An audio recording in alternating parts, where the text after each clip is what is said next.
Hello and welcome to Mandobug Crafts, episode 102. What's up everybody? I am Mandobug, but you may know me as Amanda as well. That is my name. But I'm most everywhere on the internet as Mandobug, and this is my channel here on YouTube where I share the things that I've been making throughout this last week. So, starting the shot with something I've learned. So I'm currently in the process of learning to weave, and this week I learned something very important. So last week I told you guys that I was using a bulky yarn in a worsted weight project. I learned why you should not do that and what happens when you try to do that. So I'm using bulky weight because I wanted to try to use as much yarn from my stash as possible for this project because it is so large. It would cost a lot of money to start from scratch. So I had a lot of yarn that was in the more bulky weight that would work for this project. So that's why I was like, you know what, I think I can just kind of fudge it and I think I can just use bulky weight. And I did have to purchase some yarn to go with the project to finish it out, but so that's why I went with bulky. And I went through the whole process, right? So, you know, step one is you have to warp your yarn into however long your project is. So I did my 5 yards warp, 180 ends for all of my colors. And then you end up, you know, chaining them off the warp, and you end up putting the least sticks in the little cross to make sure nothing gets tangled. I ended up slaying the rattle, they call it. There's like a rattle, which is a beam with nails in it, and you kind of are trying to evenly, like roughly, evenly space out your ends in a nice order so that when you wind onto your back beam that they're kind of as spread out the way that they're going to be coming into your heddles and your eventually your reed. So I did that, wound it onto the back, and then I threaded the heddles. I told you guys last week in that 4, 3, 2, 1 descending order.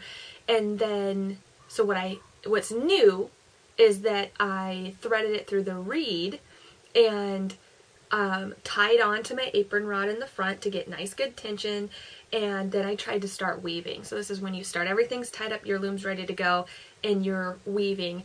The problem is that when I stepped on the floor pedals to raise the heddles, when I stepped on the floor pedals to raise the heddles connected to those shafts, the yarn was so thick and so close together that it wasn't lifting. Instead it was sticking, and I wasn't getting a big enough space for me to actually weave. And I tried to separate them where they were sticking and weave anyways, but I was making mistakes and it looked horrible. Not making mistakes because I was weaving improperly, but because the strands were just too close together. So the reeds, they have dents in them, and the number corresponds to how many dents there are in an inch. It's just like gauge with knitting and crochet. The project for worsted weight called for a 10 reed, which is 10 dents to the inch, which is technically 10 warp strands to an inch. Well, because my yarn was so bulky, it was too much yarn crammed into too small of a space, and they just, like I said, they just stuck together and I couldn't weave. It would, if it was possible, it would make a denser fabric, which is what I thought would happen, but I didn't realize that it wasn't even possible to weave because it was too dense. So I ended up going up to a size 6 reed. So that's 6 dents to the inch, 6 strands to the inch. Now, rough math, that's about twice as wide as I was trying to get the gauge before, which is a lot. It is a huge difference. So going from a 10 dents per inch to a 6 dents per inch meant that I wasn't going to have as many ends. I wasn't going to have as many strands of yarn on my project because I'm spreading them out more. So Lori actually did this part for me because it's at her house. I ended up going home and she's like, I just want you to get to weave. So she took off my 10 reed, put on the 6 reed, and retied to the apron rod for me so that I could actually get to do some weaving instead of just having to refix my problem when I showed up next time. So she went from the center out, and all of the extra ends that didn't fit on the loom just kind of fell off to the side, and we're chaining those up on the side so that it's not a complete loss of yarn. but it does mean that my pattern, as far as the colors, stripes, and my warp are a little different than the project.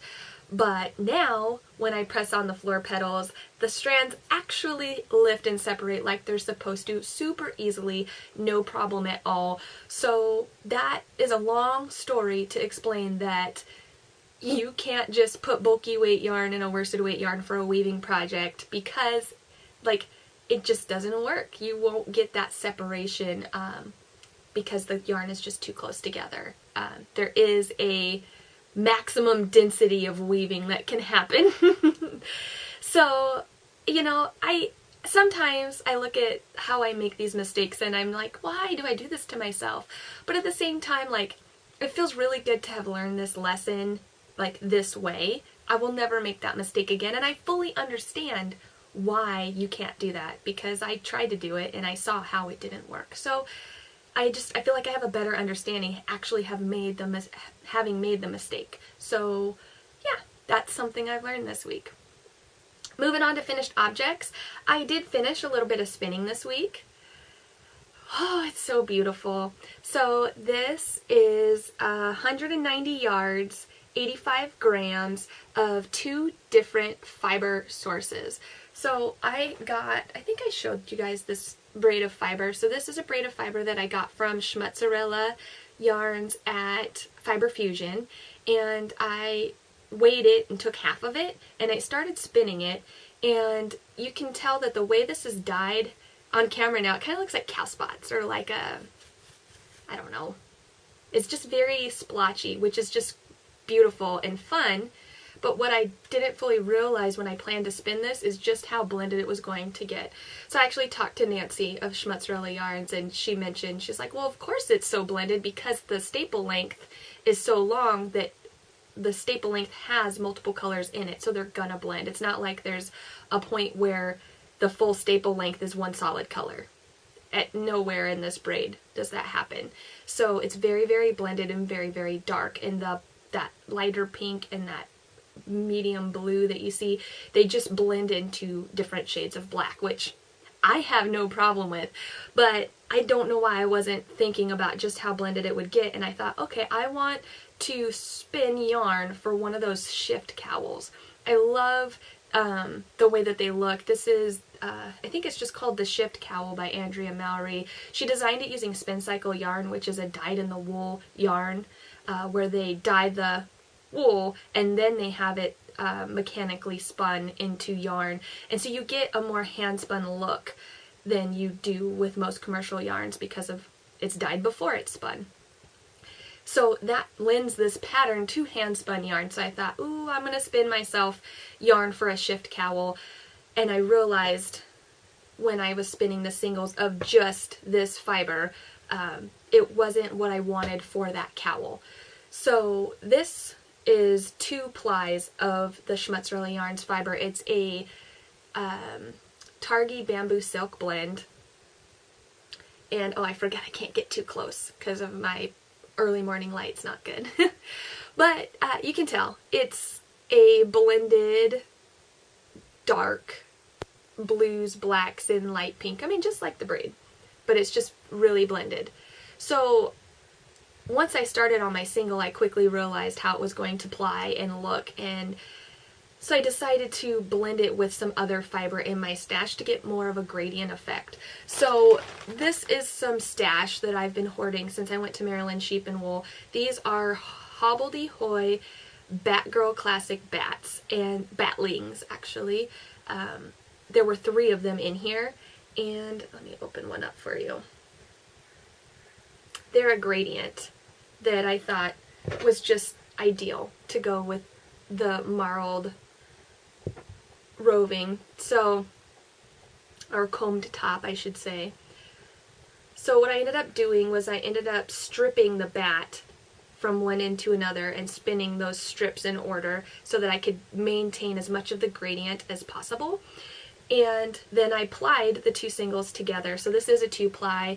It's about, I would say, on average DK weight, but in some areas more of a sport weight. But I think that's going to be perfect for this cowl, and it is a cowl, so there's room for fudging. It's not, the gauge is not the most important thing in the world with this pattern, at least it doesn't seem to be. So I'm super happy with the way this turned out. These batlings, they're Polworth and Silk and Firestar. Let me see. Should read it all.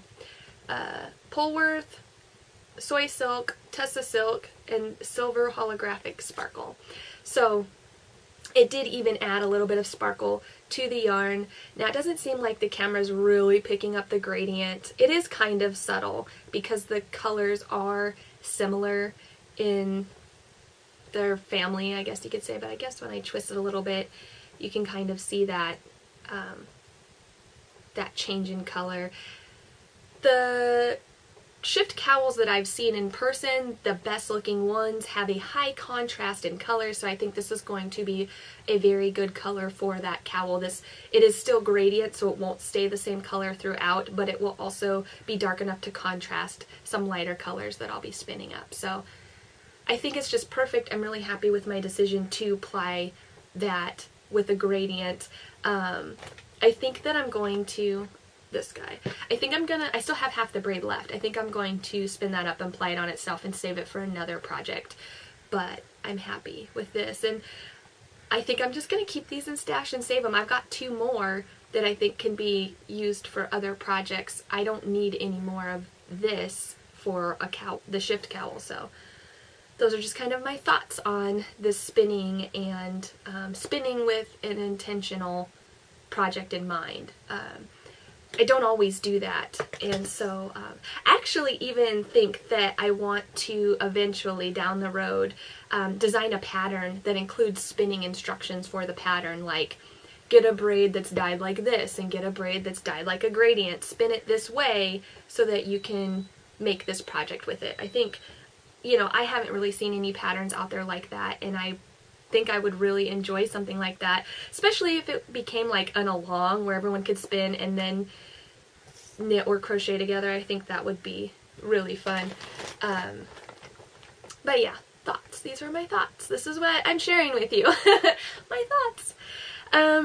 Moving on to works in progress. So I have mostly just been working on my own designs this week. I haven't touched any of my other works in progress.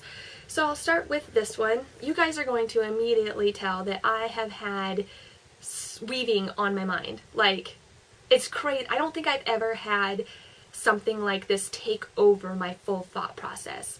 So I showed you guys this yarn last week, and I told you that I had written up the pattern and I just needed to follow it. So, and by written up, I mean I charted it. I haven't actually written the written instructions for this yet. But this yarn is Woolfolk Luft in the black color. I think it's numbers, so it doesn't matter. The black one, there's only one black one. And I designed this chart, cable chart, that looks like this. So, immediately, once I got into I started the second repeat of the chart, I realized that the cables look like wire heddles. So you see kind of like the heddle hole and the twisted cable. That was completely not intentional, but once I knit it up, I was like, wow, that looks like heddles, and I showed Lori, and she said, that looks like the wire heddles. There's wire heddles that are twisted at opposite ends of where the heddle hole is. And so I don't know, I think it's kind of cool that it just happened to be what I created. So I just went on to Stitch Fiddle under their knitting. Like when you go into Stitch Fiddle, you choose like what you're designing in. I chose knitting, and then I chose cables because there's a bunch of like color work. There's all these options. I chose cables, and then I just started plugging in symbols because I've knit enough charts that I knew what all the chart symbols meant, and I just started plugging away until I got something I was happy with. So I'm super in love with the way that this looks. I tried to browse Ravelry to see if there was anything else out there like it, because it's not my intention to put out patterns like other people's patterns, but it happens. I mean, sometimes you think you've come up with something that's original and someone else has already put that out there into the world. So I haven't seen anything. If you know that this looks like a similar hat, let me know. But I think this is Mandobug original design. My first knit design. So, yeah, I'm working on that. And, oh, my foot's asleep. And then the other thing that I've been working on, it's really close to finished. It's not finished, but it's close, is this cowl. So this cowl is crocheted out of cattails yarn in a alpaca silk, I think it's merino, it might just be wool, but it's an alpaca silk wool blend. It is unbelievably soft. This yarn is ridiculously soft. It's a worsted weight yarn, and this is the Snowballs colorway, and she sent this to me with my order. I'll show you some of the yarn I got later, but I gravitated. I didn't order this yarn, she sent it to me, but like I just gravitated to it. I don't even know how to explain it. I couldn't stop touching it, and the color just was so intriguing. I immediately balled it up. The next morning, I just swatched and swatched and swatched, and I wasn't happy with the way that it looked in any of the stitch patterns until I landed on this one, and I love the way that this yarn looks in this stitch pattern. I know it's called Snowballs, but to me it looks like a watercolor picture, or like, I don't know, it just looks like art to me. It looks like art. So, this was the whole skein of yarn. There is nothing left. At one point I was like, oh, I'm not going to have enough to make it to the end, but I barely did. Because this is my beginning tail. This is my ending tail. So like it was really close. But I'm going to get some buttons, and it's going to be a cowl that buttons shut either in the traditional manner, or you should be able to also button it this way. Maybe I should put 2 rows of buttons. We'll see how it goes when I get the buttons and put them on, how well it wears in the 2 different styles, but that's what I'm thinking. This is the linen stitch, also called the moss stitch, or I've also seen it called the woven stitch in crochet, and it kind of it has these spaces in between single crochets, these chain 1 spaces. You do work into them in the following row, but it still leaves a little bit of a gap. So I don't think this pattern needs buttonholes. I think you should ideally be able to button anywhere in the cowl as long as your buttons are the appropriate size. So I'm going to get some buttons for this weekend, and I'm also going to make up another one just because I need to solidify like how much yarn you'll need and make sure that people don't run out of yarn, because like as close as I got to the end of the ball, this is not a good size. It needs to be small, just a little bit smaller, so that you have enough yarn. So I have this yarn already balled up. This is Schmutzerella Yarns, but I don't have the ball band for it, so I don't know the colorway. I think it's worsted weight, but I love the colors, and I think that it will work up well in this pattern as well. This stitch pattern seems to be a great choice for hand-dyed yarns that are, I would say, like heavily speckled. Not it would look great speckled, but for yarns that are heavily speckled or a little more variegated, it can be hard with crochet to find an appealing stitch pattern because of the height of the stitches in crochet, but I think this pattern lends itself very well to heavily speckled and more variegated yarns. It's a simple texture that just, I really think it makes that style of dyed yarn just sing. Like, I'm in love. I like, it's silly, but I love, it's so simple, but I love it so much, which is not normal for me. I am generally attracted to more difficult and complex patterns, and I don't know, this is so simple and I just love it so much. So that's the other thing that I've been working on this week. So let's talk about shopping. I have been on a very tight budget this year, and I've done really good, especially because I work at a yarn store and I primarily work Saturdays now, so I'm working when people are doing trunk shows. It's really hard to not buy. Like, it is so hard. So some of the people that come, like I'm like, oh, I want it, but I just like, I shouldn't. I need to stay on a budget. So this last Saturday at Maker's Mercantile, there was a holiday bazaar and craft fair with 11 vendors, and I knew that I was gonna want to buy stuff, so I made sure to budget, and I went over my budget, but I don't feel like I do this all the time, so it's justified, right? But I did want to share some of the things that I picked up. The first thing that I picked up was this mug, and that's why I went over my budget. I wasn't planning on getting a mug, but I couldn't pass up the opportunity. So you may have seen mugs like this before. This mug is made by Sharon of Creative with Clay. I've only got to meet him a few times, but he's a very, very sweet person, and he's very, very talented at what he does. He put out these limited edition mugs where they are a celebration of his 15-year anniversary of selling his handmade mugs, and it is like a quilted mashup of all of his designs over the last 15 years. Well, I wouldn't say all of his designs, but like a lot of his designs. So it's got the knitted texture, the garter stitch texture. This is some like stamping that he said was inspired by like embroidery. This is the hand spun inspired section, and this is the lace, and then this is like the fabric batik stamps kind of inspiration. So when he put these up for sale, they were a limited edition pre-order. By the time I even saw they were available, they were all gone.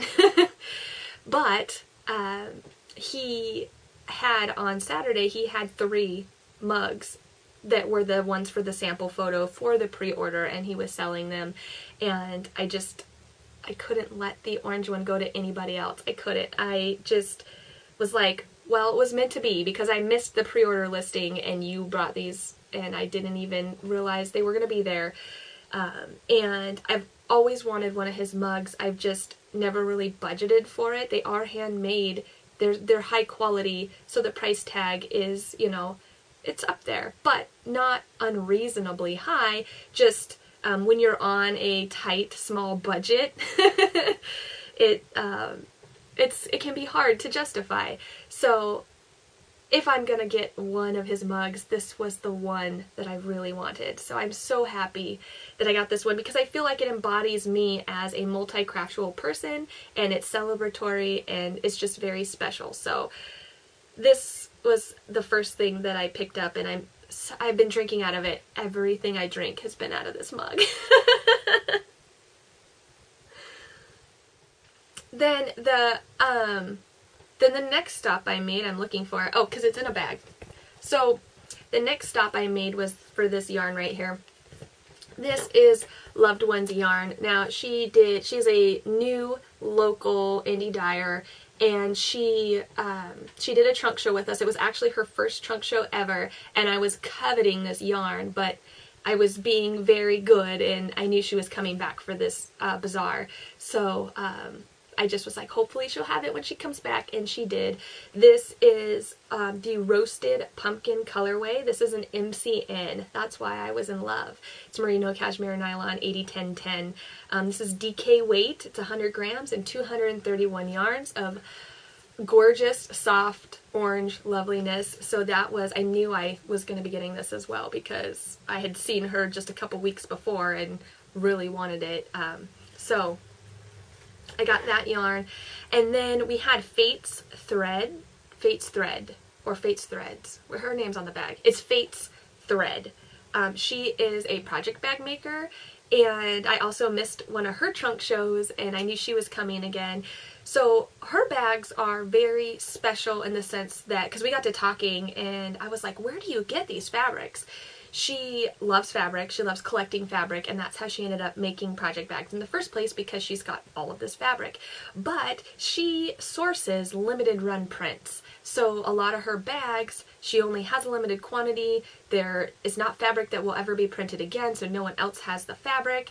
And so I found myself drawn to getting these bags. Of course, I told them, I said, do you guys have anything Halloween? And sure enough, they pulled out this bag, and I was like, well, that's it. That's my bag. Like, Nightmare Before Christmas in orange. It was made for me. This is her small size. It's enough for like a one skein sock project, and is heavily interfaced. So it's very, very sturdy. And these strings are actually like shoelace type material, so they're very like strong and sturdy. It's actually like the perfect material for such a structured bag to be able to be closed and opened. The craftsmanship is impeccable, and so I couldn't just get one bag though, right? Because we got to talking about the Nightmare Before Christmas, and she goes, oh, well, you might like this print too. And yeah. So this is a Tim Burton print, obviously, and it's got some of his most iconic characters on there. I mean, Beetlejuice, Alice in Wonderland, the Mad Hatter, Jack and Sally, Edward Scissorhands, the Corpse Bride, which bears mentioning. Brandy was chatting with me, and she said, I finally realized who you named your kids after. And I was like, what? Like, I kind of low-key named Jack after Jack Skellington, but Emily, my daughter, I hadn't really named her after anybody, but it turns out the Corpse Bride's name is Emily, and I didn't, like, it had to have been a subconscious thing, right? Like, that must have been why I was so connected to the name and didn't realize it. Even though The Corpse Bride's not one of my favorite Tim Burton movies, I still enjoy it. So it cracks me up. I had to. And this is her medium-sized bag. So I figured if I was going to get two, I should get two different sizes, because I think medium is the most often size project bag I need. Medium to large. It's not often that I'm using a small size bag, so without it being cramped, of course. So and just because I thought it would be fun to share, I apparently collect Nightmare Before Christmas bags. This being my first one, and then my second one. So this bag, oh no, I don't remember who made it. I got this bag in a Nightmare Before Christmas yarn club that Penguin Soup did, and I can't, maybe I can find it and put it in here, but I'm not sure that I can. I might have to do a little bit of digging to find out who made this bag. But I like that this is kind of my Christmas bag, because the lining has like snowflakes and it's Christmassy, and I've actually put my exclusive Progress Keeper from the Christmas and Tahola kits on here, because it's perfect. And when I'm ready to mark my progress, it's on the zipper, ready to go. But yes, I'm not sure who made that bag, but I know this one's from BanaandBean, who is she's in Washington, so that's kind of local bag maker. And then now the Fates thread Night Before Christmas bag. So yes, all of the bags, all of the things. There was only one more purchase that I made, unless I'm forgetting something, which I don't think that I am. Schmutzerella was there, and I picked up this braid of fiber because I love the Targhee Bamboo Silk Blend so much. This is now the third braid that I'll get to spin out of it. And I got the sample spin I did for her back, so I showed you pictures of it. And I don't think she's going to be dyeing at least either this base or this colorway. I wasn't really sure, but either way she couldn't really use the sample anymore, so I got it back, which is so nice and generous, and I love it so much. So I spun this up for her, and I knitted little swatches to go with it so you could see how the different spins knit up in the blend. And when I was holding it, I realized this is a thing. Like, this fiber was meant to be with these yarns. I've toyed around with the idea of it being in the shift, but also I kind of want more contrast. If I'm gonna put orange with this, I kind of want it to be a higher contrast, because like I said, the shift cowls that I've seen look better when they have a higher contrast between the yarns, and also if they are some sort of color changing gradient yarn. So could possibly work, but I think I'm looking for something a little stronger. Ooh, I just had an idea. I have Nitty in color in stash that is a orange to black gradient that might be good for that. But yes, this is You Can't Take the Sky From Me, Target Bamboo Silk that needs to happen. So that was the shopping that I did last weekend. I don't expect to do any more shopping anytime soon, with the exception of one bag I have in mind to buy. But that sounds horrible. Back to the budget. So moving on to Let's Chat. I started listening to the Wheel of Time series, I think. Yeah, I told you guys that last week. I had just gotten like not even halfway through the first chapter. So now I am like chapter 7 or 8 and things picked up quickly. So if you've been reading or thinking about reading or listening to it, the first chapter or 2 was kind of slow, but most books can be like that as they're developing characters. But it's like, boom, stuff's going down and super interested, feeling super inspired. So I've been enjoying listening to that book. And Thanksgiving is coming up. This is probably going to go up on Thanksgiving. So for those of you in the US, I hope you have a great Thanksgiving holiday. And yeah, I think that's all I want to talk about for now. I'll share these. How cute. How cute is this? I don't know if I was supposed to have 2 or if I actually took Lori's. So when I take the kids up there, she is an amazing grandma. She's like plans things out for them to do, different crafts, different baking things. And they sat down, I think just Emily and Lori, because Jack's not quite able to focus on a craft like this yet. And they made these pine cone turkeys. And isn't it funny that Emily was sure that that's where its little gobble thing needed to go, is right here. Lori said she tried to tell her, like, no, it goes down here. And she's like, no, it goes here. So I'm thinking, in her mind, she sees it as maybe a tongue. Like it's like a kind of turkey. I think I found my screenshot. But I just think it's adorable. So I don't know if I get 2 or if I was supposed to take one back to her. I ended up with 2, but they're so cute. And I love collecting all these little crafts that Emily has made. I mean, there's so many crafts that they do together. Anyway, thanks for spending some of your day with me, and I will catch you next week. Until then, happy crafting. Bye!